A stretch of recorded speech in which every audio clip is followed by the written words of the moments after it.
ஸ்ரீ சிவசங்கரா தேவனே, ஸ்ரீ சிவசங்கரா தேவனே. அசதோமா சத்கமய தமசோமா ஜோதிர்கமய மிருத்யோர்மா அமிர்தம் கமய. ஓம் சாந்தி ஓம் சாந்தி. மெய்யற்றவை அல்லாது மெய்யானதை நோக்கி, இருள் அல்லாது ஒளியை நோக்கி, இறப்பு அல்லாது இறப்பில்லா தன்மையை நோக்கி செல்ல எனக்கு துணை புரிய வேண்டும் என்பதுதான் இந்த வேத மந்திரத்தின் சாரம் என்று விளக்கம் தரப்படுகிறது. மெய்யானது, ஒளி, இறப்பில்லாத தன்மை என்ற இந்த மூன்றுமே இறைவன் தானே. அப்படி இருக்கும்போது இந்த வேத மந்திரம் மூன்று நிலைகளை தனித்தனியே சொல்ல வேண்டிய காரணம் என்ன? பொய்யாயின எல்லாம் பொய்யகல வந்தருளி மெய்ஞானம் தன்னை மெளிர்விக்கும் மெய்யறிவு. So there is darkness, there is light. Darkness இருக்கிற வரைக்கும் லைட் இல்லைன்னு அர்த்தம். லைட் வந்துச்சுன்னா டார்க்னஸ் இல்லைன்னு அர்த்தம். அப்போ அசத்தியத்திலிருந்து சத்தியம், அப்போ ரெண்டும் இருக்குது, அசத்தியமும் இருக்குது சத்தியமும் இருக்குது. ஸோ அட் ப்ரெசண்ட் யார் ப்ரே பண்ணுறானோ நினச்சின்னு இருக்கான் அவன் சத்தியத்தில் இருக்கான், சத்தியத்தை நோக்கி அவனுடைய பயணம் இருக்கணும்ன்ட்டு. இவன் மிருத்யோர்மா அமிர்தங்கமயன்னா மரணிக்கிற ஒரு நிலையில தான் இருக்கான். ஒரு மரணமில்லா பெருவாழ்வை நோக்கி இவனுடைய பயணம் போகணும் அப்படின்னு நினைக்கிறான். அப்போ அசத்தோமா சத்கமய என்றால் அசத்தியத்திலிருந்து சத்தியம், மிருத்யோர்மா அமிர்தங்கமய என்றால் மரணத்திலிருந்து மரணமில்லாத பெருவாழ்வு. இன்னொன்று என்னதில் தமசோமா ஜோதிர்கமயம், இருட்டிலிருந்து வெளிச்சம். இந்த மூணு தான் இவங்க கேட்குறாங்க. அப்போ திஸ் அண்ட் தட் டுகெதர் இருக்காது, திஸ் ஆர் தட் தான் இருக்கும். இப்போது யாருக்கெல்லாம் அசத்தியத்தில் இருக்கும் மரணத்தில் இருக்கும் அப்படிலாம் தோன்றதோ அவங்களுடைய பிரேயராக தான் இது இருக்க முடியும். ஒரு வகையில் பார்த்தா கொஞ்சம் கொஞ்சம் டிஃப்ரென்ஸ் இருக்கும். ஃபால்ஸ்ஹுட் அண்ட் ட்ரூத்துங்கிறது வேறு, டெத் அண்ட் டெத்லெஸ்னஸ்ங்கிறது வேறு, அண்டு இன்னொன்று என்ன அசத்தோமா மிருத்யோர்மா தமசோமா ஜோதி, இருட்டு வெளிச்சங்கிறது ரெண்டும் வேறு வேறு தான். இந்த மூணையும் ஒன்றா நினச்சி நீங்கள் கன்சீவ் பண்ண வேண்டிய வேலை இல்லை. பால் நியூமன் ஒரு ஆள் இருந்தான், அவன் ஒரு கவிதை எழுதியிருக்கான். அதில் என்ன சொல்கிறான், lead kindly light, lead thou me on amidst the encircling gloom, lead thou me on yet one step enough for me அப்படிங்கிறான். நான் அந்தகார இருளில் சிக்கி தவித்து கொண்டிருக்கிறேன், எனக்கு இறைவனே நீ வெளிச்சத்தை நோக்கி அடி காட்டு, எட் ஒன் ஸ்டெப் இனஃப் ஃபார்மிங்கிறான். அடுத்த அடிக்கு எனக்கு வெளிச்சத்தை கொடு அப்படிங்கிறான். இந்த அடுத்த அடி தான் ஆன்மீகம். நீங்கள்லாம் ஒரு சினிமா தியேட்டருக்கு போகிறீங்க, லைட்டெல்லாம் ஆஃப் ஆகிட்டு படம் ஓடின்னு இருக்கு. அங்கே போனோடனே அங்கே இருக்கிற டிக்கெட் கலெக்டர் ஒன்று பார்த்துட்டு G33 அப்படின்ட்டு இப்படி டார்ச்சை தரையில் அடிப்பான். அவன் தரையில் எங்கே அடித்தானா அங்கே நீ காலை வச்சுன்னு அவன் டார்ச் காட்டுற இடத்துல போய் அந்த G33 எல்லோரும் இடிச்சிக்கிட்டு உட்காருவேன். அப்போது உனக்கு கொஞ்ச நேரம் கழித்து பண்ணலாம் நல்லா தெரிய ஆரம்பிச்சிடும். அந்த மாதிரி இருட்டிலிருந்து வெளிச்சத்துக்கு அடுத்தடிக்கான வெளிச்சம் போகிறோம். எட் one step enough for me தான் ஆன்மீகம் என்பது. இப்போ நீங்களாம் அதில் தான் இருக்கீங்க. இப்போ இந்நேரத்துக்கு அவன் சாராய கடையில் உட்காந்துருக்கான், எங்கேயோ உட்காந்துருக்கானுங்க. உங்களுக்கு ஏதோ ஒரு கோயிலுக்கு போகணுங்கிற எண்ணம் வந்திருக்கு இல்லையா? வந்தால் நல்லது தானே. சாமி இருக்கார், காத்தோட்டமாக வச்சுருக்கோம், அவங்க பாட போகிறாங்க, ஏதோ வேதெல்லாம் சொல்கிறாங்க, தேர் பல்லக்கெல்லாம் இருக்குது, பிரசாதம் சாப்பிட போகிறோம், ஏதோ 4 கேள்விக்கு பதில் சொல்ல போகிறோம். இதெல்லாம் நல்ல விஷயம் தானே. இங்கே நீ வராமல் இருந்தால் என்ன பண்ண போகிற? வீட்டில் உட்காந்து டிவி பார்த்துன்னு இருக்க போகிற. இன்னும் நிறைய பேர் அதை கூட விட்டு வேறு எங்கேனா போய் உட்காந்துட்டு நெகட்டிவாக பணத்தையும் ஸ்பெண்ட் பண்ணிவிட்டு உடம்பையும் கற்றுக்கிட்டு வேஸ்ட் பண்ணிக்கிட்டு இருப்பாங்க டைமை. அதனால் யூ ஆர் இன் தி எட் ஒன் ஸ்டெப் இனஃப் ஃபார்மிங்கிற நிலையில் நீங்கள் இருக்கீங்க. யூ ஆல்ரெடி ஸ்டார்டட் மார்ச்சிங் இந்த நெக்ஸ்ட் ஒன் பாசிட்டிவ் ஸ்டெப்புங்கிற முறையில். So continue this. மற்றவங்களுக்கு புரிய வைக்கிறது கஷ்டம். உங்களுக்குள்ளே இருக்கிற அந்த ஆத்மாவுக்கு பவர் இருக்கிறதுனால உங்களுக்கே தெரியாமல் உங்களுக்கு நல்லது நடந்துகிட்டு இருக்கு. உங்களுக்கே தெரியாது. ஏதோ ஒரு வகையில் உங்கள் பெரியவங்க செஞ்ச பூஜை இல்லை இதுக்கு முன்பிறவிகளில் உங்களுடைய ஆத்மா எப்படி இருந்ததோ அதை வைத்துக்கிட்டு அந்த மாதிரி வாழ்க்கையில் வரும். இது வரைக்கும் ஆன்மீகத்தில் மிகப்பெரிய நிலைகளை தொட்டவங்க எல்லாருமே இந்த உங்களை மாதிரி வந்தவங்க தான். யாராக இருந்தாலும் என்னை எடுத்து உடனே பிறக்கிற போதே ஞானத்தோட ஜபமாலியோட பிறந்துட போகிறாங்க. அன்னைக்குநாதர் இருக்கார், அவர் திருவண்ணாமலையில் உமனைசர், நல்லா பொம்பளை பைத்தியம் பிடிச்சின்னு ஜாலியாக சுற்றின்னு தான் உட்காந்துருந்தார். வியாதி வந்துச்சு, இன்னும் எந்த பொம்பளையும் வரமாட்டேங்கிறா. படுற கஷ்டத்தை பார்க்க முடியாது. அவங்க அக்கா அவருக்கு அம்மா மாதிரி. அவன் சொல்கிறான், ஏண்டா நீ படுற கஷ்டத்தை பார்க்க முடியல, இந்த வியாதி வச்சுன்னு யாரா அவங்ககிட்ட வருவாங்க, நானும் உன்னுடைய ஒரு பொண்ணு தான், நான் வேணா உனக்கு கோஆப்ரேட் பண்ணுறேன்றான். அப்போ அவனுக்கு உலகமே வெறுத்து போகுது. வாழ்வு என்னும் மாயையில் எந்தனை இட்டனையே, இதை விட மோசமானது ஏதாவது இருக்க முடியுமா லைஃப்பில் அப்படின்னு ஒரு ஆன்டி கிளைமேக்ஸ் வந்து போய் கிளிகோபுரத்துலேருந்து குச்சி சூசைட் பண்ணிக்கலான்னு போகிறான். அதான் வந்து அல்டிமேட் பாயிண்ட்டு. அது வர்ற போது என்ன ஆகுது, ஒரு வயோதிக பிராமணனா யாரோ முருகப்பெருமான் வந்து அவனை தாங்கி பிடிச்சி சும்மா இரு சொல்லார வாய முட்டின்னு போய் கம்முன்னு உட்காருன்னு திருவண்ணாமலை திண்ணையில் உட்காந்துடுறாரு. 12 வருஷம் சும்மா தான் உட்காந்துக்கிறாரு, ஒன்றுமே பண்ணல, நோ ஆக்டிவிட்டி நத்திங். 12வது வருஷம் திருப்பியும் முருகர் வர்றாரு, வந்துட்டு சொல்கிறாரு இனி நாமேல் நடங்கிறார். Now onwards you can start singing my glory அப்படிங்கிற மாதிரி. இனி நாமேல் நட. இப்போ யாமோதிய கல்வியும் எம்மறிவும் தாமே பெற வேலவர் தந்ததினால்ங்கிறார். இதெல்லாம் முருகர் தான் கொடுத்தாரு எனக்கு, அவருக்கு வேணுங்கிறதுக்காக அவர் கொடுத்தாரு. தாமே பெற வேலவர் தந்ததினால் அப்படிங்கிற வார்த்தையை அவர் பயன்படுத்தியிருப்பார். ஸோ பல்வேறு விதமான ஞான அனுபவங்கள் வருகிறது. முருகர் எங்கெல்லாம் இருக்காரோ அந்த இடத்துக்கெல்லாம் வா வா என்னை பாடு பாடு பாடுன்னு சொல்லிட்டு பாட வச்சு பாடும் பணியே பணியா அருள்வாய்ங்கிற ஒரு ப்ரேயரை நிறைவேற்றி கொடுத்துட்றாரு அவர். இப்படி ஒவ்வொருத்தர் வேமனம் அதே தான். ஒரு மனைவி மேலே மோகத்தோடு அழிந்து கொண்டிருந்த துளசிதாசன் எப்போ பாரு ஒய்ஃப்கிட்டே தான் உட்காந்துருப்பான். அவங்க அப்பா அம்மா பார்த்தாங்க, இவனை அக்பர் பாஷா கிட்ட சைன்யத்தில் சேர்த்துடலான்னு சொல்லி மிலிட்ரி சோல்ஜரில் சேர்த்துடுறாங்க. எனக்கு லூஸ் மோஷன் ஆகிடுச்சின்னா அங்கேருந்து ஓடி வர்றான். பயங்கர மழை பெய்யுது, வர்ற வழியெல்லாம் வெள்ளம். வீட்டுக்கு அது தட்டுறான். அப்பா அம்மா சொல்கிறாங்க, நீ இந்த மாதிரி பண்ணுவேன்னு எங்களுக்கு தெரியும்டா, அதனால உன் மனைவியை நாங்கள் மாமியார் வீட்டுக்கு அனுப்பிச்சிட்டோம் அப்படிங்கிறாங்க. சரின்னு அந்த வெள்ளத்தில் நீந்தி போகிறோம். ஒரு கட்டை மாதிரி ஏதோ கிடைக்கிது, அதை பிடிச்சின்னு நீந்தி போகிறான். போயிட்டு வீட்டுக்கு ஏதோ மாமியார் வீட்டில் தட்டுறான், யாரும் திறக்கலை. பின்பக்கம் போய் ஒரு மரத்தினுடைய விழுதுன்னு பிடிச்சி அது வழியாக பின்னால் கதவு தட்டி நைட்டு போகிறான். மறுநாள் காத்தால் வந்து பார்த்தா வெள்ளம். அதில் இவன் எதை கட்டன்னு நினச்சி பிடிச்சின்னு வந்தானோ அது இறந்து போன ஒரு பாடி, டெட் பாடி. பின்பக்கம் எதை ஒரு மரத்தினுடைய வேறுன்னு நினச்சி குதிச்சானோ அது ஒரு பாம்பு. இதை பார்த்து அவன் ஒய்ஃப் தலையில் அடிச்சுன்னா, ஏயா கண்ணில் புசுலு, காதில் குளுமி, மூக்கில் சளி, வாயில் கப்பு, உடம்புல மலமூத்திரம் இருக்கிற இந்த உடம்பு அடையிறதுக்காக நீ இவ்வளோ வைராக்கியத்தோடு இருக்கிய, இந்த வைராக்கியம் இருந்தால் நீ கடவுளை எவ்வளோ சீக்கிரம் அடைஞ்சிடுவியான்னா. அப்படி தான் ஒரு துளசிதாசன் உருவானான். இல்லைனா இந்த மோகத்தில் தான் மாட்டிக்கிட்டு இருந்திருப்பான். இதே மாதிரி தான் லைஃப்ன்றது இவ்வளோதாங்கிற மாதிரி ஒரு பாவனையிலே இருந்திருப்பான்.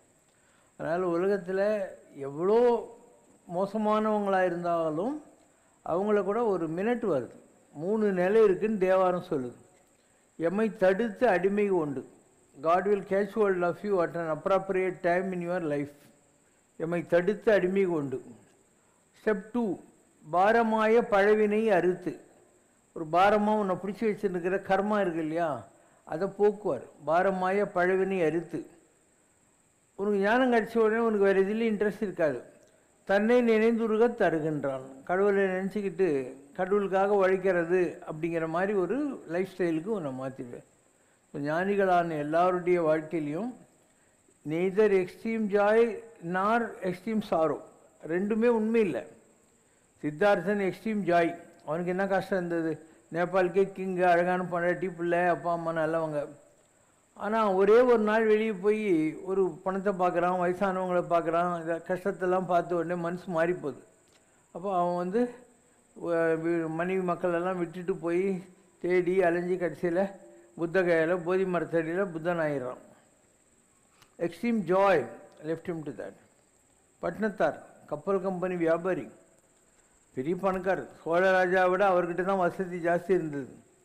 ஆனால் அவருக்கு பிள்ளை இல்லாத குறையை தீர்க்கறதுக்கு கடவுளே பிள்ளையாக பிறக்கிறேன்னு சொல்லி கப்பல் வியாபாரம் பண்ணிவிட்டு ஒரு கப்பல் நிறைய வரட்டி கொண்டாடுறான். இவர் நாட்டுக்கோட்டை நகரத்தார் வம்சத்தில் பிறந்து வியாபாரத்துக்கு போய் வரட்டியாலாம் வாங்கின்னு வருவேன்னு தலையில் அடிச்சுக்கிறாரு. அப்போ ஒரு வரட்டி இப்படி போடுறான், அதில் முத்து மாணிக்கெல்லாம் வருது. திருடங்களுக்கு தெரியக்கூடாதுன்னு நான் மறைச்சி வச்சு கொண்டிருக்கேன்ட்டு. இவ்வளோ அறிவாளியான பிள்ளையான்னு பார்க்குறாரு. டாயிங் அவ்வளோதான், காணாமல் போட்டான். அங்கே ஒரு ஓலை தாங்குது, காதற்ற ஊசியும் வாராது காணும் கடைவெளிக்கே. காது அருந்து போன ஊசி கூட நீ எடுத்துன்னு போகிறது உனக்கு கிடையாது அப்படின்ட்டாங்க. ஸோ அவ்வளோ பெரிய பட்டினத்தார் உருவாகி ஞானியாகி போகிறாரு. அவருக்கு பத்திரிகை சிஷியராக வர்றாரு, அது வேறு கதை. இப்படி உலகத்தில் இது வரைக்கும் ஞானத்தை அடைஞ்சவங்க பூரா ரொம்ப சந்தோஷமாக இருந்து அதில் ஒரு டக்குன்னு நெருப்பில் தண்ணி கொட்டினா புசுக்காது இல்லையா, அந்த மாதிரி ரொம்ப சந்தோஷமாக இருந்து துக்கத்தினால் பாதிக்கப்பட்டவர்கள். இல்லை வியாதி வந்து இன்னும் செத்து போகலான்ற அருணகிரி மாதிரி ரொம்ப துக்கத்தில் இருந்து கடவுளால் தடுத்தார் கொள்ளப்பட்டவர்கள். அப்பர் சுவாமிகள் இருக்கார், தீராத வயிற்று வலி.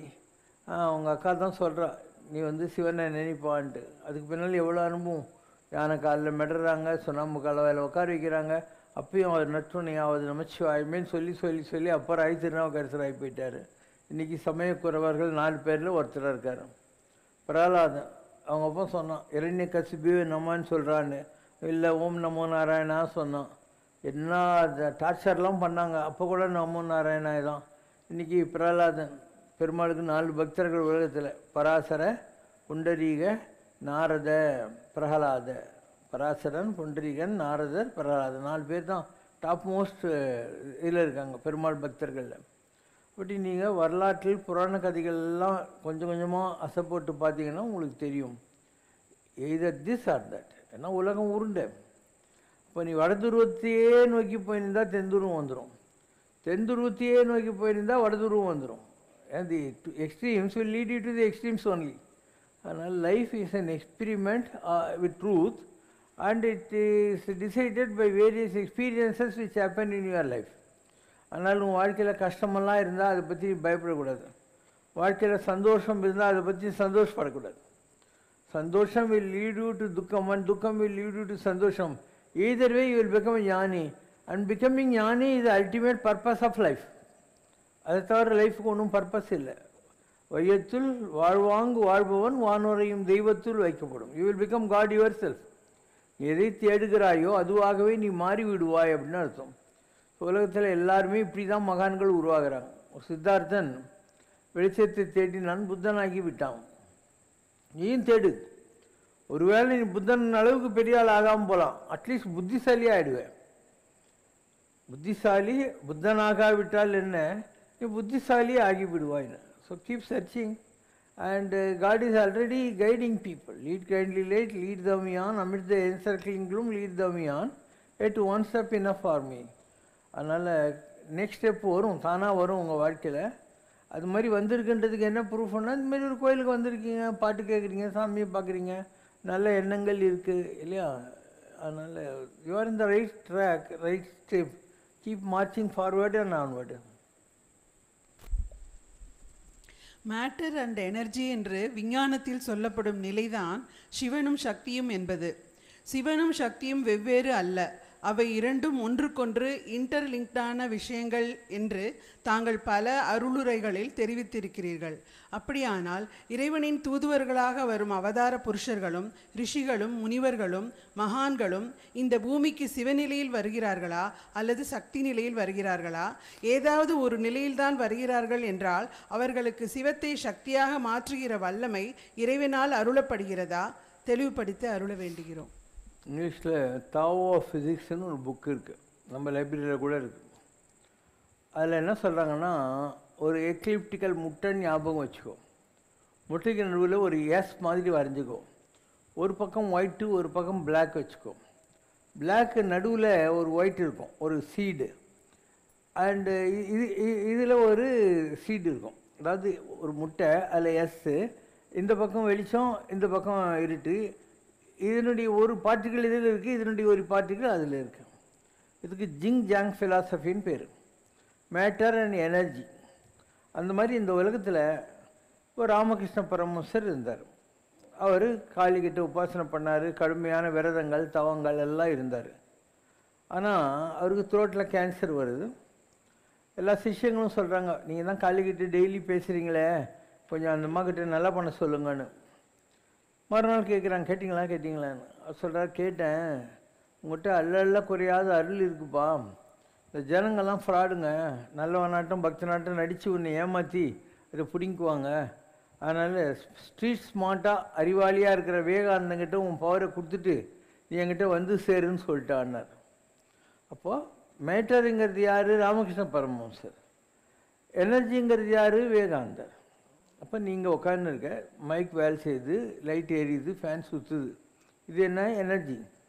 இந்த எனர்ஜி எங்கேருந்து வருது? ஸ்ரீபெரும்புதூர்லேருந்து வருது, இல்லை கல்பாக்கம் அட்டாமிக் எனர்ஜிலேருந்து வருது, இல்லை குந்தா ஹைட்ரோ எலக்ட்ரிக் ப்ராஜெக்ட்லேருந்து வருது. அது மேட்ரு, இது எனர்ஜி. இப்போ எந்த ஒரு விஷயத்துக்கும் ஒரு மேட்ரு இருக்குது, ஒரு எனர்ஜி இருக்குது.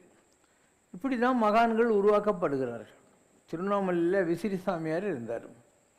அவர் எப்பயும் சொல்வார், my father has asked me not to do any work அப்படின்னா. வாழ்நாள் பூரா ஓம் ஸ்ரீராம் ஜெயராம் ஜெய் ஜெயராம் சொல்லிக்கிட்டே இருந்தார். அது மேட்டர்.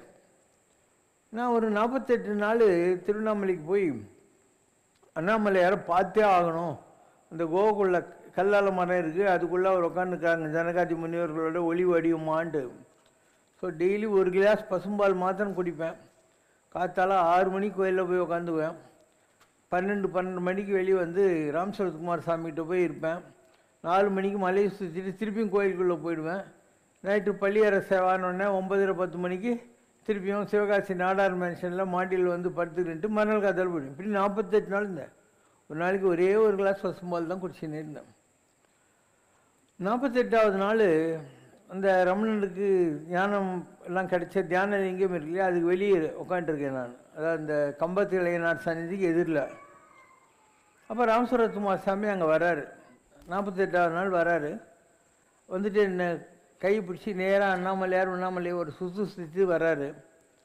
வர்றபோது விளக்கெல்லாம் அணியுது. இதை பற்றி கவலைப்படாத, ஆகாசத்தை பாருன்றாரு. ஒரு ஜோதியை காட்டுறாரு.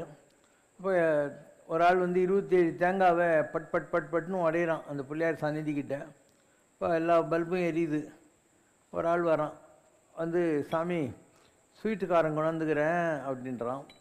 ஒரு வயசான பாட்டி வர்றா, சாமி ரசம் சாதம் கொண்டாந்துக்கிறேன் சாப்பிட்றியா அப்படிங்கிறார். அவர் அங்கேயே என்னை உட்கார சொல்லி அவரும் உட்காந்துக்கிட்டு அவருடைய திருவோட்டில் அந்த ரசம் சாதத்தை வாங்கி நல்லா பிசைஞ்சு என் கை இப்படி வச்சு சொல்லி அதில் ரசம் சாதம் போட்டு இப்படியே சாப்பிட சொல்கிறாரு. திருவோட்டில் கையை கழுவி அந்த தண்ணி என்னை குடிக்க சொல்கிறார். அப்போ ஒரு 48 நாள் நான் சிவனை நம்பி அங்கே போய் உட்காந்துன்னு இருக்கேன். அப்போ அவர் வந்து மேட்ரு, நான் எனர்ஜி.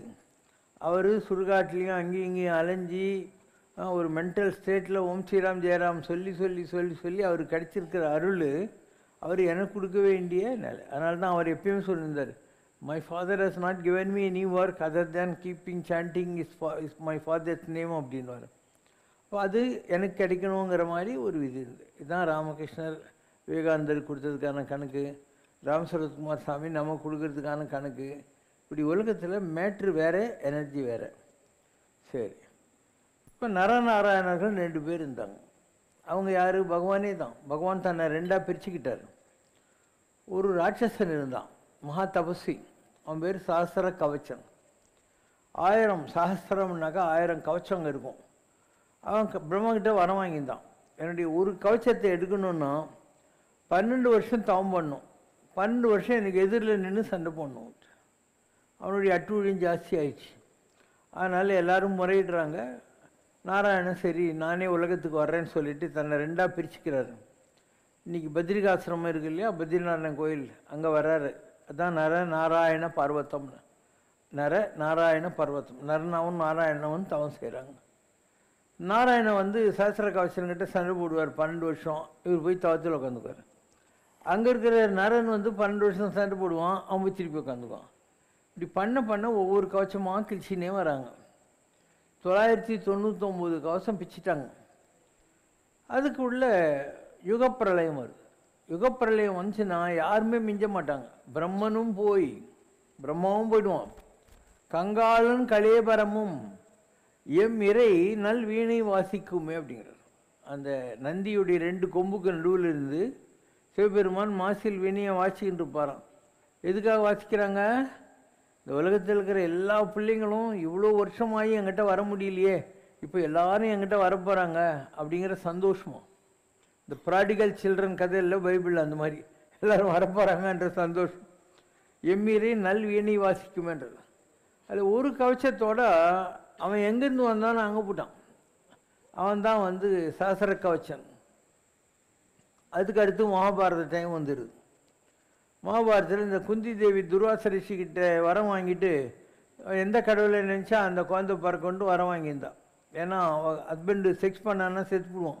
அவனுக்கு சாபம் இருந்தது பாண்டுக்கு. அதனால் இவன் வந்து சூரியனை நினச்சி அவன் தான் கர்ணனை கொடுத்துட்டான்.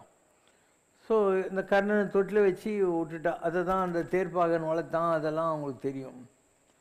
ஸோ அந்த கர்ணனுங்கிறான் இல்லையா, அவன் பிறக்கிற போதே கவசத்தோடையும் குண்டலத்தோடையும் ஏன் பிறந்தான்னா, ஒரு பிறவியில் விட்டு போன கவச குண்டலத்தோடு அவன் இருந்தான். இவன் கூப்பிட்டு உடனே சூரியன்கிட்ட இருந்து அனுப்பிச்சி விட்டாங்க, கவச குண்டலத்தோடு இருந்தான்.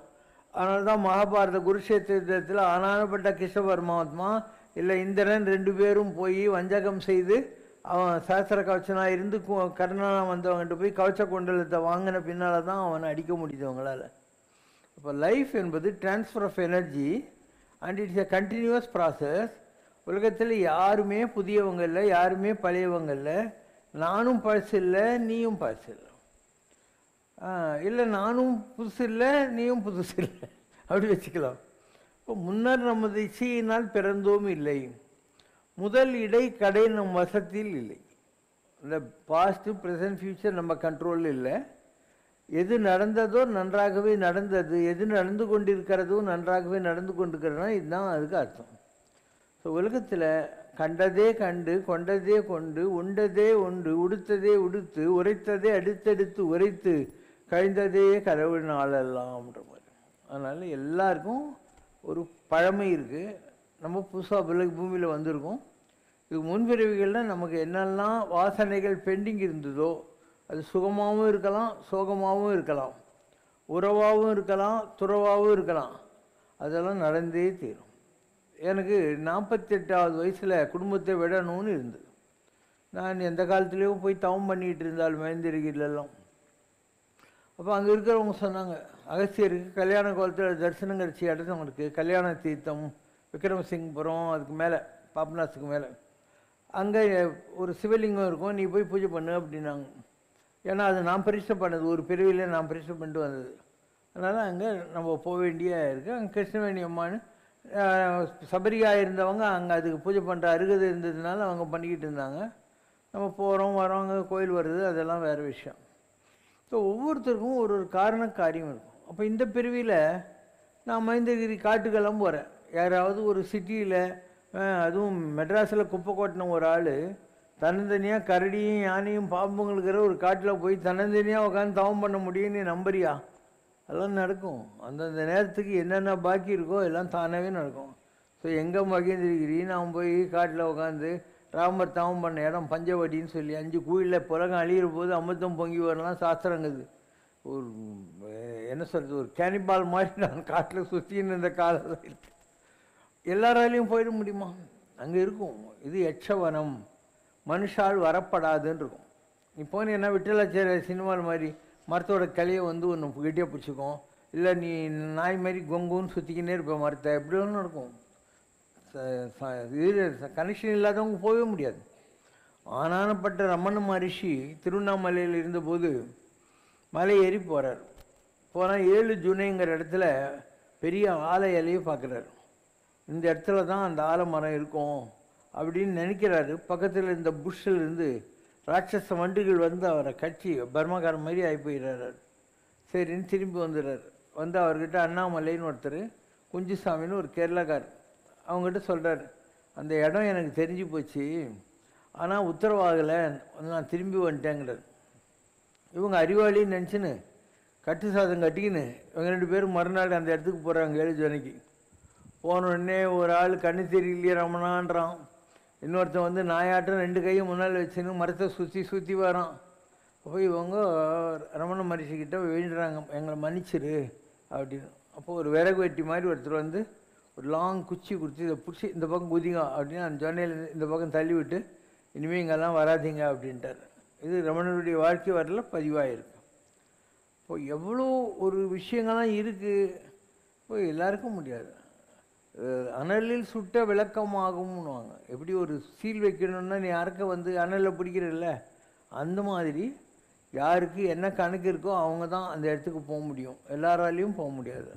எனக்கு ஏதோ பழைய கனெக்ஷன் இருந்தது மகேந்திரகிரியில், அதனால் என்னால் அங்கே போக முடியாது. பல்வேறு விதமான அனுபவங்கள்லாம் கிடைக்கும். அந்த அனுபவங்கள்லாம் நீ சொன்னால் நம்ப விட மாட்டேன். நான் வந்து அங்கே என்ன ரூமாக கட்டி போட்டு வச்சுருக்காங்க, அப்படியே பாறை மேலே உட்காந்து நேருக்கு வேண்டியதான், உன் பக்கத்துலேயே கரடி போகும். நீ தியானம் பண்ணியிருந்தால் பாம்பு வந்து உட்காரு. ஏன்னா தியானத்துக்கு பாம்பு இழுக்கிற பவர் உண்டு. ஏன் உன் வேலையில் இருக்க வேண்டியதான், பயந்தியானா செத்து போடுவேன், அப்படியே இருக்க வேண்டியதான். 4 அடியில் கரடி ஜே வாக்கிங் போயிட்டு இருக்கோம், எதுவும் நீ பைபிள் சோறாக தண்ணியாக. ஆரம்ப காலத்தில் நான் எதுவுமே கிடையாது, அந்த அங்கே இருக்கிற தண்ணியை குடிச்சு விட்டு அப்படியே உட்காந்துருந்தேன். அதுக்கப்புறம் போகிறபோது அம்பசமுத்திரம் பஸ் ஸ்டாண்டில் இறங்கி அங்கே வந்து ஒரு 4 ரூபாய்க்கு ஒரு எலுமிச்சங்காய் ஊறுகாய் பாட்டிலு, 1 கிலோ அரிசி வாங்கிக்குவேன், பால்கோவா வாங்கிக்குவேன். காட்டில் போய் பழைய சட்டி எதனா இருக்கும், அந்த குச்சியெல்லாம் போட்டு அடுப்பு மாதிரி வச்சு அதில் ஒரு பால்கோவா போட்டு அதுதான் பால் காப்பி டீ மாதிரி குடிச்சிக்குவேன். அதுக்கப்புறம் இவ்வளோண்டு அரிசி போட்டு கஞ்சி வச்சுன்னு ஒரு ஊறுகாய் தொட்டுன்னு கஞ்சி குடிச்சிட்டு இருப்பேன். இந்த மாதிரிலாம் நான் பண்ணேனான்னு எனக்கே நம்பிக்கை இல்லை, நான் பண்ணேன். அது என்னென்னவோ பண்ணிக்கிறேன்.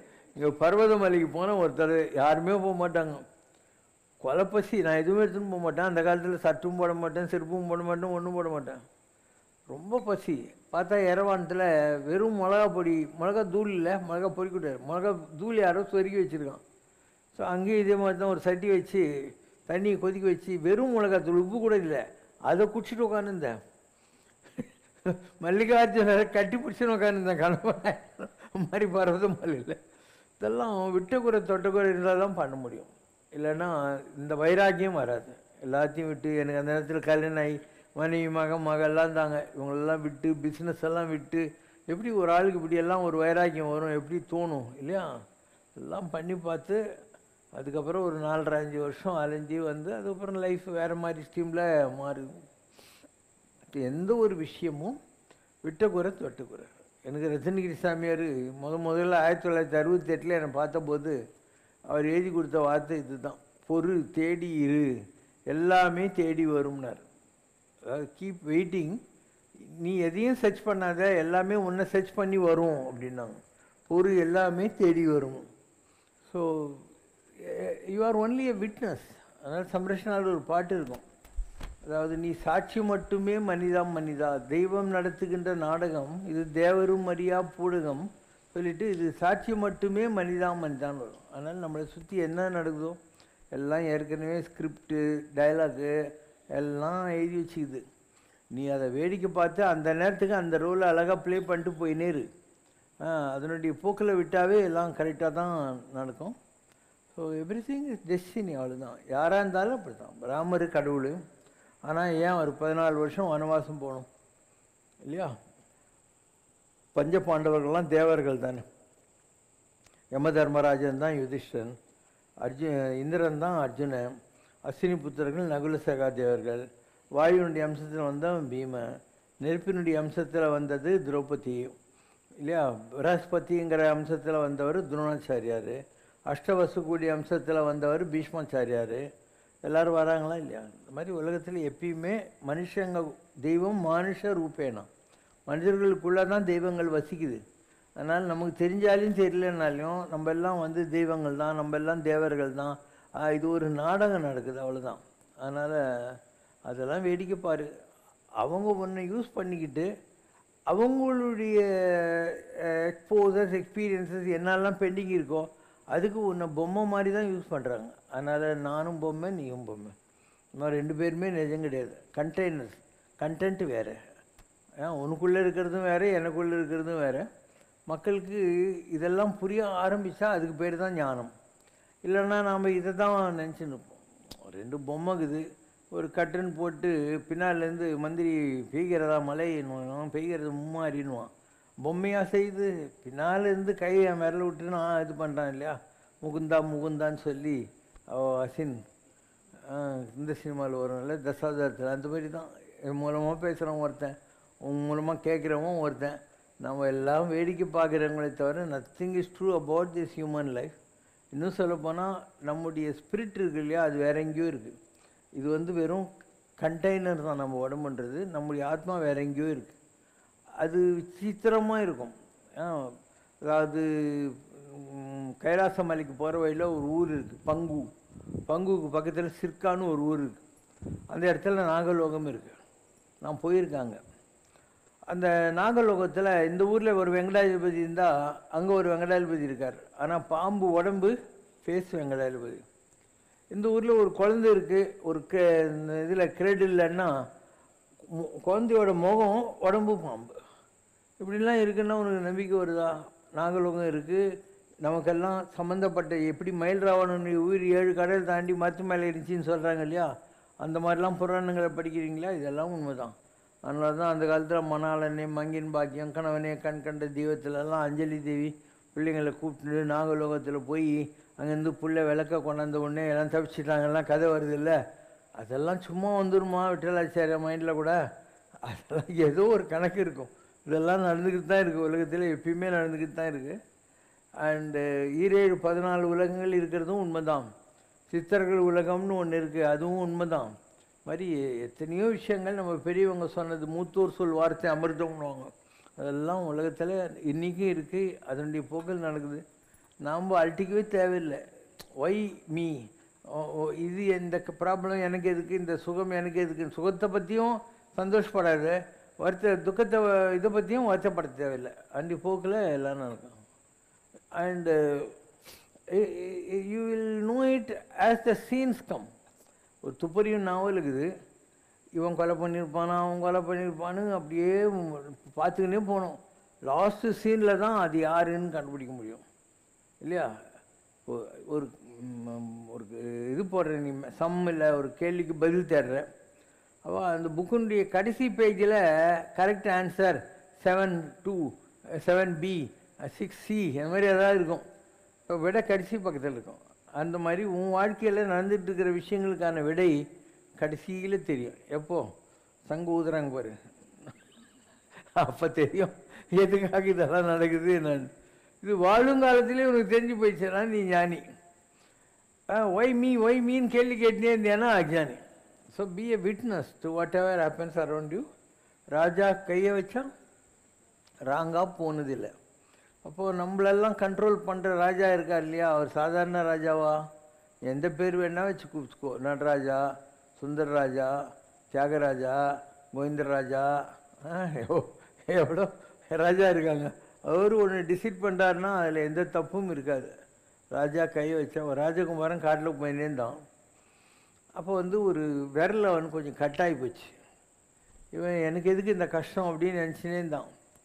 அடுத்து நரபலி கொடுக்குற சாமியார் கூட்டம் வந்தாங்க. இவன் ராஜகுமாரன் இவனை பலி கொடுக்கலான்னு கூட்டின்னு போகிறாங்க. போய் பார்த்தா இவன் விரல் சரியில்லை, குறை இருக்குது, அதனால் இவனை பலி கொடுக்கக்கூடாதுன்னா. அப்போது விரல் கொஞ்சோண்டு கட்டாகிறது பெட்டரா இல்லை ஒன்றையே பலி கொடுக்குறாங்களா? அது கரெக்டாக. அதனால் ஒரு ஆள் கோயிலை சுற்றிக்கினே இருந்தான். சுற்றினே இருக்கிற போது ஒரு தேல் கொட்டிச்சு அவனை.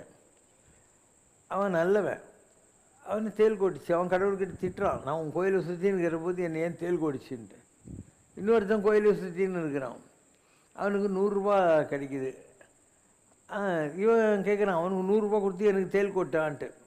அப்போது அவனுக்கு பதில் கிடைக்குதான், அவனுக்கு 1 லட்ச ரூபா கிடைக்கணும், ஆனால் அவன் துரதிர்ஷ்டம் பிடிச்சவன், அதனால் இவ்வளோ தான் கிடைக்கும். நீ பாம்பு வச்சு சாக வேண்டிய ஆள், நீ கடவுளை நம்பின்னு இருக்கிறதுனால தேல் கொட்டிச்சு, இதோட தப்பிச்சுட்டு போ அப்படின்னா. அதனால நமக்கு புரியாமல் போகலாம் நம்ம வாழ்க்கையில் ஏன் நடக்குது, எதுக்கு நடக்குது. எல்லாத்துக்கும் ஏதோ ஒரு காரணம் இருக்கும், எல்லாம் கடவுளுக்கு தான் தெரியும். நீ திரௌபதி 2 கையும் தூக்கணும்ல, அந்த மாதிரி கடவுள்கிட்ட அப்படியே கை தூக்கிட்டு சரண்டர் ஆகிடு. என்ன நடக்குதோ எல்லாத்தையும் வேடிக்கை பார்த்துனுவான். எல்லாம் நல்லதுக்கு தான் நடக்கும், எதுவும் தப்பாக நடக்கிறதுக்கு வாய்ப்பு இல்லை. கும்பகோணம் பல தெய்வங்களையும் அந்த இடத்திலேயே அமர செய்திருக்கிறீர்கள். எல்லா தெய்வங்களுமே அந்த இடத்தில் இருக்கு. அதற்கு பல ஆலயங்கள் எழுப்பியிருக்கிறீர்கள். அதோடு இல்லாமல் பாபாவிடம் தெய்வங்களும் தன்னுள்ளேயே பேசக்கூடிய ஆற்றல் என்பதும் உண்டு. சிவனாக இருக்கட்டும், பெருமாளாக இருக்கட்டும், முருகனாக இருக்கட்டும், அனுமனாக இருக்கட்டும், எல்லா தெய்வங்களுமே தங்களுக்குள் அமர்ந்து பேசக்கூடிய சக்தி உங்களுக்கு உண்டு. எல்லா தெய்வங்களும் பேசி அதையே உபதேசமாக சொல்லக்கூடிய ஆற்றல் உண்டு. தெய்வத்துக்கு நிகரான சக்தி, தெய்வீக ஆற்றல் எல்லாம் உண்டு. முடிவாக என்ன சொல்கிறாங்கன்னா, யாருமே நம்ப முடியாது அது மாதிரி ஆச்சரியப்படத்தக்க ஆற்றல் என்று முனிவர் சொல்கிறாங்க. இது மாதிரி சக்தி யாருக்கும் கிடைக்காது. உங்ககிட்ட கிடைச்சிருக்குன்னா இது மிகப்பெரிய விந்தை. இது படைப்பின் ஆற்றல். போன பல பிறவிகளில் கூட தெய்வ சக்தி, தெய்வ ஆற்றல் நிரம்ப உண்டு. அதோடு இல்லாமல் போன பல பிறவிகளில் ஆன்றோனாகவும் நீங்கள் இருந்திருக்கிறீர்கள். உதாரணத்திற்கு ஆதிசங்கரர், ராமலிங்க அடிகளார் அப்படி கூட இருக்கலாம். இன்னும் ஷீரடி பாபா போன்ற பல ஆன்றோர்களாகவும் நீங்கள் அவதாரம் எடுத்திருக்கிறீர்கள். அப்போது ஒவ்வொருத்தருக்கும் ஒரு ஃப்ளாஷ்பேக் இருக்குது இல்லையா? சிவசங்கர் பாபா என்று இன்று அறியப்படுகிற இந்த உடலுக்குள் இருக்கக்கூடிய ஒளிக்கு இதுக்கு முன்னே எவ்வளோ பிறவி இருந்திருக்கு. இப்போ எல்லாரும் போய் ஷிரடியில் கும்பிடுறீங்க, ஷிரடி பாபா, ஷிரடி பாபாங்கிற ஸ்பிரிட் சிவசங்கர் பாபா அப்படின்னு. ஆதிசங்கரன்னு நம்ம சங்கர மடங்கள்லாம் வந்திருக்கு. இப்போ கூட சிருங்கேரி சங்கராச்சாரியார் வந்திருக்காரு. எல்லாரும் போய் வராங்க. தினமலர் பேப்பரில் அரை பக்கம் போட்டுன்னு இருக்கான். அப்போ இந்த மடங்களெல்லாம் உற்பத்தி பண்ண ஆதிசங்கரர் உனக்கு நம்பிக்கை வரலாம். யோசனை பண்ணு. இதுதான் மக்கள்கிட்ட இருக்கிற அறியாமை. நீ போய் திருப்பதி வெங்கடாஜலபதி நீ ஏன் வைரக்கிரீடம் வச்சு நீ ராஜா அலங்காரத்தில்கன்னு கேட்கக்கூடாது. அந்த மாதிரி ஒவ்வொருத்தருக்கும் ஒரு ஜாதகம் இருக்குது, கடவுள்களுக்கு ஜாதகம் இருக்குது. அதனால் ஒவ்வொரு சாமியும் ஒரு ரத்தனகிரி சாமி இருக்கார், அவருக்கு கோமணம் கட்டிக்கணும், பண்டார சன்னிதியாக இருக்கணும், ஆண்டி பண்டாரமாக இருக்கணும்னு இருக்குது. என்ன நானும் அதே மாதிரி வாங்கியிருக்கேன். ஒரு தடவை விசிறி சாமியாரே எனக்கு திருவண்ணாமலையில் சொன்னார், சஷ்டி நீ நேராக ரத்தனகிரிக்கு போ அப்படின்னு. அங்கே போன உடனே சாமி பழனி கௌபீனம் அப்படின்னு ஒரு சீட்டு எழுதி பழனிக்கு போனார். நான் போய் பழனி கோயில் இல்லை அங்கே உட்காந்துருக்கேன். மூலஸ்தானத்தில் அபிஷேகம் பண்ணி அவன் ஒரு பெரிய தட்டில் அப்போ தான் அபிஷேகம் பண்ணி முடித்த, மூலவருக்கு அபிஷேகம் பண்ணி முடித்த கௌபீன துணி, ஒரு சந்தனம், விபூதி, அதுக்கப்புறம் சாமிக்கு சாத்தின மாலை எல்லாத்தையும் ஒரு தட்டில் வச்சு என்கிட்ட கொண்டு வந்து கொடுக்குறான். எது கொடுக்குறான்? இவர் எழுதி கொடுக்குறாரு பழனி கௌபீனன்ட்டு. அது வேலை செய்யுது. என்ன ரிமோட் டிவி மாதிரி அவங்க கொடுக்குறாங்க. அதை எடுத்துன்னு நான் நேராக வரேன். சாமி காத்துன்னே இருக்கார். வந்த உடனே என்னை கூப்பிட்டுட்டு அந்த குகை இருக்குது, அவர் தியானம் பண்ணுறது. அங்கே ஒரு கண்ணாடி, ஒரு விளக்கு எஞ்சின் இருக்கும், ஒரு வேல் இருக்கும். நான் ஒரு தடவை தான் அங்கே போயிருக்கேன். ஸோ அந்த கோகுலில் கூட்டின்னு போயிட்டு நீ உலகம் பூரா போகணும், இந்த மாதிரி தீட்சை கொடுக்கணும், உனக்கு பழனி ஆண்டவனுடைய தீட்சை கொடுக்கணும். கொடுத்துட்டேன். ஆனால் நீ இதை வச்சு நீ உலகம் பூரா போக முடியாது. நான் ஏரோப்ளேனில் எப்படியா போகிறது கோமம் கட்டிக்கிட்டு? என் வேலையே உலகம் பூரா போகிறதா இருந்தது. அதனால் சாஸ்திரப்படி கொடுக்கணும், இங்கேயே இருக்கட்டும், ஏதாவது ஒரு காலகட்டம் வந்தால் நான் கொடுக்குறேன், இல்லைன்னா தீட்சை முடிஞ்சு போச்சு அப்படின்னாங்க. இது ஒரு உதாரணத்துக்காக சொல்கிறேன். இப்படிலாம் இருக்குது வாழ்க்கையில். ஆன்மீகம் நீ நினைக்கிற மாதிரி இல்லை, ரொம்ப பெரிய பாஷை. அதனால் என்னுடைய குருவே பழனி ஆண்டவன்னா உனக்கு நம்பிக்கை வருதா? அதனால தான் அங்கேருந்து எனக்கு திராட்சை வருது. அங்கேருந்து எனக்கு திராட்சை வர்றதுக்கு அதுதான் காரணம். இப்படி அனுபவங்கள் வந்துக்கிட்டே இருக்கும். ஒரு தடவை இந்த மகர ஜோதி சமயத்தில் நான் போய் பத்ராச்சலம் கோயிலில் உட்காந்துருந்தேன். பத்ராச்சலம் கோயிலில் அந்த காலத்துலலாம் 5 ரூபாய்க்கு ஒரு ரூம் கொடுப்பானுங்க. இப்போல்லாம் நினச்சி பார்க்க முடியாது. ஐடிடிசி ரூமெல்லாம் அங்கே வந்து விறகு சொல்லி எல்லாம் வைப்பாங்க. 8 நாளைக்கு இவ்வளோ சொல்லி கொடுப்பாங்க. அதை வாங்கி யாகம் பண்ணுவோம். போய் கோயிலில் உட்காந்துக்கின்னு இருப்பேன். அந்த மாதிரி விரதம் வேறு இருந்தேன். இப்போ லாஸ்ட்டில் இது தூக்கணும் இல்லையா, நவராத்திரிக்கு பல்லக்கு தூக்குவாங்கல்ல, அந்த ஐயர் ஓடி வந்தார். வந்து வாங்க, ராமர் தான் கல்கி, அந்த கல்கியை சுமக்கிற பாக்கியம் உங்களுக்கு தான். ஐயருக்கு என்ன தெரியும்? ராமர் தான் கல்கி, கல்கியை சுமக்கிற பாக்கியம் உங்களுக்கு தான் அப்படின்னு சொல்லி இந்த பல்லக்கு தூக்கி என் தோள் மேலே வச்சார். இப்படி ஒவ்வொரு நிமிடம் ஆச்சரியங்கள் இருக்கும், எப்படி நடக்குது என்ன ஏதுங்கிற மாதிரி. ஒரு தடவை இங்கே வள்ளுவர் கோட்டத்துக்கிட்ட நான் புரட்டாசி சனிக்கிழமெல்லாம் சாப்பிட மாட்டோம். அங்கே ஏதோ ஒரு ஹோட்டல் இருக்குது, உடுப்பி ஹோட்டல். அங்கே வெறும் காஃபி குடிக்கலான்னு போனேன் நான். ஒரு சின்ன பையன் அங்கே வந்து உட்காந்துட்டு மாங்காடு காமாட்சி என்ன அண்ணாமலையார் பாத்திரக்கடை மாங்காய், அவங்க சொல்கிறத வச்சு தான் நீங்கள் புரிஞ்சுக்கலாம் என்ன நடந்துகிட்ருக்குன்னு, இல்லைன்னா உனக்கு ஒன்றும் புரியாது. அண்ணாமலையார் பாத்திரக்கடை, மாங்காடு காமாட்சி தெரு, இப்படி வரிசையாக சொல்லினே வர்றான். எல்லாம் ஒன்று தான், ரெண்டாவது எங்கே இருக்குது அப்படின்னு. இப்படி வாழ்க்கையில் தனித்திரு பசித்திரு விழித்திருன்றாங்க இல்லையா, அந்த மாதிரி ஜாகிரதையாக இருந்தியானா ஒவ்வொரு நேரமும் கடவுள் ஒன்றை கைட் பண்ணுறாருது உங்களுக்கு தெரியும். வட்டத்தாறு வரப்பில் தலை வச்சு படுத்துன்னு இருக்காரு. 2 லேடிஸ் அந்த பக்கம் போகிறாங்க. இவெல்லாம் ஒரு சாமியாரா, எவ்வளோ சொகுசாக வரப்பில் தலை வச்சுன்னுக்கிறான் பாருன்னு. சொன்னது நியாயம் தானே. தலை எடுத்து பிளைன் சர்ஃபேஸில் வச்சுக்கிறாரு. திரும்பி அந்த 2 லேடிஸ் வர்றாங்க. இவன் ஃப்ராடிடி, இல்லைன்னா நம்ம பேசுகிறத பற்றி அவனுக்கு என்னான்றான். இப்படியெல்லாம் ஒரு இதெல்லாம் யார்? கடவுள் உன்னை பக்குவப்படுத்துறதுக்காக போட்டு புழிஞ்சு எடுப்பான். எல்லா விதமான அனுபவங்களும் வந்துக்கிட்டே இருக்கும். அத்தனை அனுபவம் அடித்து when you are mentally prepared, God will disclose the secrets to you. Until such time என்ன நடக்குதுன்னு உங்களுக்கு தெரியவே தெரியாது. நான் ரொம்ப பாடுபட்டிருக்கேன் இந்த கலியுகத்தில். என்ன மாதிரி காடும் மோடும் பிடிச்சின்னு அலைஞ்சவங்கெல்லாம் விளையாட்டு இல்லை. அதாவது நீ படுத்துன்னு இருப்பேன், உன் தலைமாட்டில் இது பெரிய கடவுள்லாம் இல்லையா, பிரம்மா விஷ்ணு சங்கரர் அந்த மாதிரி ஒளிங்கெல்லாம் நிற்கும். உன் கால் மாட்டில் உன்னை விட கொஞ்சம் சின்னவங்க இருக்காங்கல்ல ஸ்பிரிச்சுவல், அவங்கெல்லாம் நிற்பாங்க. உனக்கு ரொம்ப நல்லா தெரியும் உன்னை சுற்றி இவங்கெல்லாம் இருக்காங்கன்றதெல்லாம் தெரியும். ஓகே, நீ லேசாக கண்ணு தெரிஞ்சியானா அப்படியே அவங்க இந்த வெளிச்சத்தில் போயிடுவாங்க. இந்த மாதிரி அனுபவம் எனக்கு இப்போ கூட கிடச்சின்னு இருக்குது. நான் படுத்துன்னு இருப்பேன். நான் எப்பயுமே மந்திரம் சொல்கிற ஆள், படுத்துனே மந்திரம் சொல்லிக்கிட்டே இருப்பேன். அப்போ என்னை சுற்றி எல்லா ஸ்பிரிட்ஸும் வரும். நான் லேசாக கண்ணு தெரிந்தால் நல்லா தெரியும், எனக்கு கையில் கூட பிடிக்க முடியுங்கிற மாதிரி ஒரு பாவனைலாம் இருக்கும். அந்த ஜன்னல் வழியாக அப்படியே வேனிஷ் ஆகிடும். இந்த மாதிரி நீ என்னுடைய நிலைகளை தொடர போது தான் ஆன்மீகம் எவ்வளோ பெரிய பாஷை என்பதும் அது எல்லா நேரங்களிலும் அனுபவங்கள் வந்துக்கிட்டே இருக்குங்கிறதெல்லாம் உனக்கு நிதர்சனமாக புரிய ஆரம்பிக்கும். எப்படியெல்லாம் இருக்குது இதுங்கிறது உங்களுக்கு புரியும். இது ரொம்ப பெரிய சப்ஜெக்ட், அவ்வளோ விளையாட்டு இல்லை. ஆனால் இதுக்காக நான் பட்ட அவஸ்தைகளும் கஷ்டங்களும் ரொம்ப ஜாஸ்தி. கடவுள் என்ன பண்ணுவான், உங்கள்கிட்ட பகவத்கீதையில் கிருஷ்ணன் சொல்கிறான், என்ன ஒருத்தன் நம்பர் ஆனான்னு பார்க்கறதுக்காக அவங்ககிட்ட இருக்கிற எல்லாத்தையும் பிடிக்கிட்டு நடு ரோட்டில் விட்டுருவேன். அப்புறமும் எனக்கு கெட்டியாக பிடிச்சிருந்தான்னா 1க்கு 1000 மடங்கு திருப்பி கொடுத்துருவேன் அப்படின்றாரு. அந்த மாதிரி தான் வாழ்க்கையில். நான் வசதியாக இருந்த காலம் இருந்தது, எல்லாம் போய் ஆல்மோஸ்ட் அந்த ஸ்ட்ரீட்ஸ்க்கு வந்த காலமும் இருக்குது. அப்படியே ஒவ்வொன்றா இருக்கும். இப்போ நீலங்கரைக்கு வந்தோம், அவ்வளோ நல்லா போய் நின்றது. அப்போது அவ்வளோ பெரிய இன்ஸ்டிடியூஷன், அவ்வளோ க்ரௌடு, அவ்வளோ நல்லது பண்ணியிருந்தோம். நமக்கு என்னவோ ப்ராப்ளம் வந்துச்சு, செட்பேக் வந்துச்சுன்னு நினச்சோமா, அதுக்கப்புறம் தான் இவ்வளோ பெரிய இடம் நமக்கு வந்துச்சு. ஸோ இவ்வளோ பெரிய இடம் வரும்னு நம்ம நினச்சோமா? நீலங்கரை எரிஞ்சு போய் எல்லாம் சாம்பலாக கரிஞ்ச போது நம்ம நினச்சி பார்த்துருப்போமா? So he who laughs last laughs best. எது நடக்கிறது போகிறத பார்க்கணும், வெயிட் பண்ணிகிட்டே வா. அப்போது உனக்கு அடுத்த காட்சி வர்றபோது தான் எதுக்காக என்னங்கிறதெல்லாம் தெரியும்.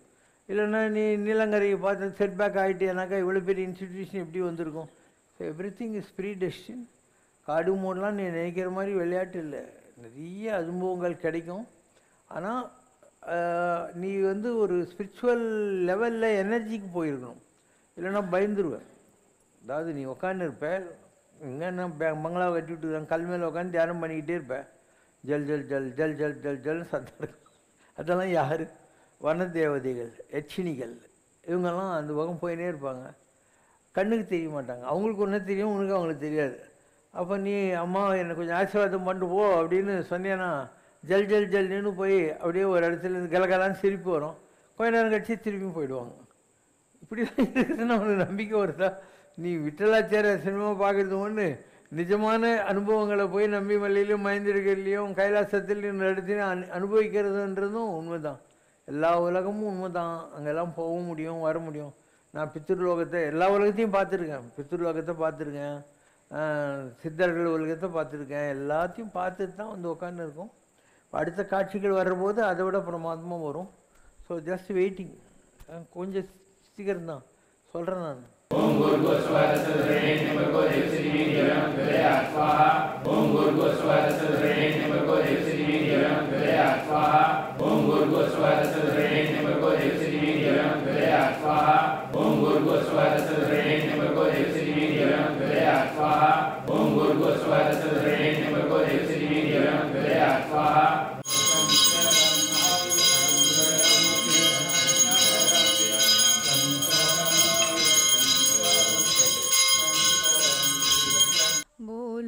राम राम राम बोलो श्याम श्याम श्याम बोलो राम राम राम बोलो श्याम श्याम श्याम। माखन ब्रज में एक चुरावे, एक बेर खिलनी के खावे। प्रेम भाव से भरे अनोखे दोनों के हैं काम। बोलो राम राम राम बोलो श्याम श्याम श्याम। एक हृदय में प्रेम बढ़ावे, एक ताप संताप मिटावे। दोनों सुख के सागर है और दोनों पूर्ण काम। बोलो राम राम राम बोलो श्याम श्याम श्याम।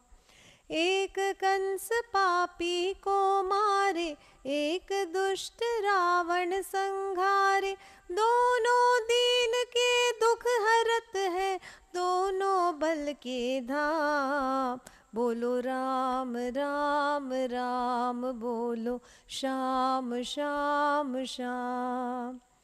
एक राधिका के संग राजे, एक जानकी संग विराजे, चाहे सीता राम कहो या बोलो राधे श्याम। குறை ஒன்றுமில்லை மறைமூர்த்தி கண்ணா, குறை ஒன்றும் இல்லை கண்ணா, குறை ஒன்றுமில்லை கோவிந்தா,